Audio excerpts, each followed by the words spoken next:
ಸ್ನೇಹಿತರೆ, ನೋಡಿ ಏನಾಗ್ತದೆ ಅಂದರೆ, ಈ ನಮ್ಮ ಕರ್ನಾಟಕ ಸರ್ಕಾರ ಯಾವ ಮಟ್ಟಿಗೆ ಇಳಿದಿದೆ ಅಂದರೆ, ನೋಡಿ ವಿಧಾನಸಭೆಯಲ್ಲಿ ಮಾತಿಗೆ ಮಾತು ಬೆಳೀತಾ ಇರುತ್ತೆ.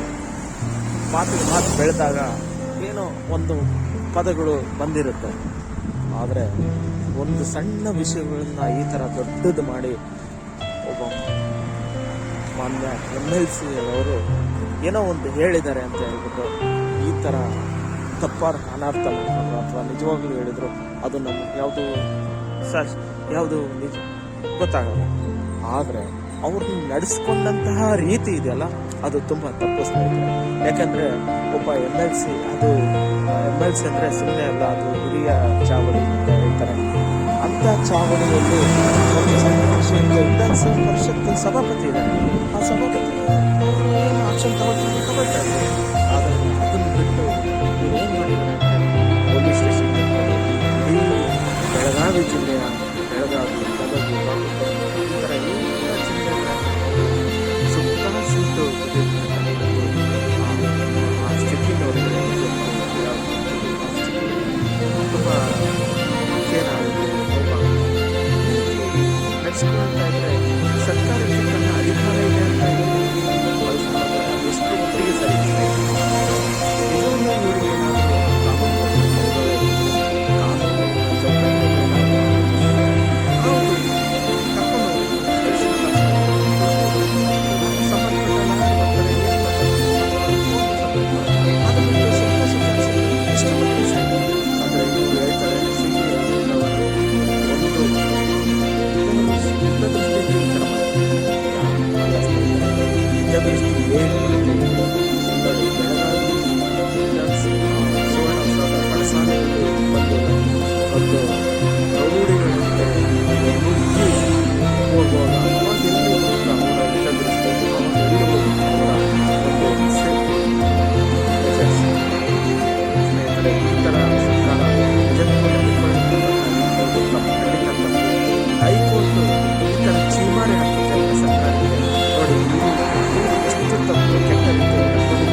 ತೋರಿಸ್ಕೊಡುತ್ತೆ.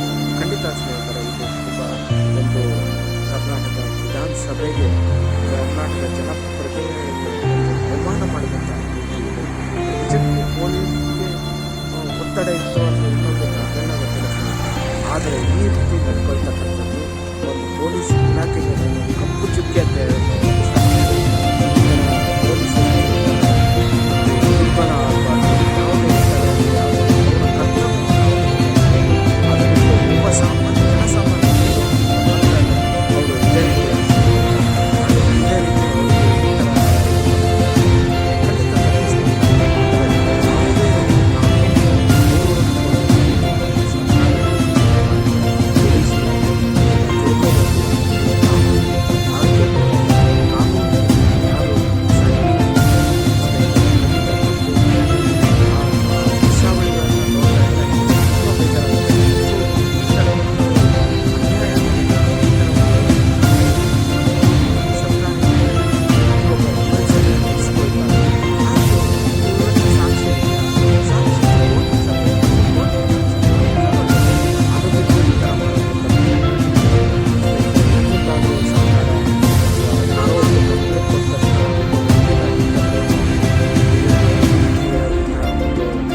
ಮಟ್ಟಿಗೆ ಸರಿ. ನಾವು ಬೇರೆಯವರಿಗೆ ಸರ್ಕಾರ ಮಾದರಿಯಾಗಿರಬೇಕೇ ಹೊರತು ಈ ರೀತಿ ಇವರೇ ಒಂದು ಆಡಳಿತ.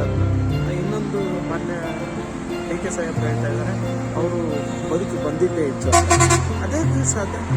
ಅದು ಬಂದಿದ್ದು ಅಂದರೆ ಯಾರು ಬೇಕಾದರೂ ಬಂದು ಯಾರು ಬೇಕಾದ್ರೂ ಒಂದು ಕೊಲೆ ಮಾಡ್ಬೋದು ನಮ್ಮ ರಾಜ್ಯದಲ್ಲಿ.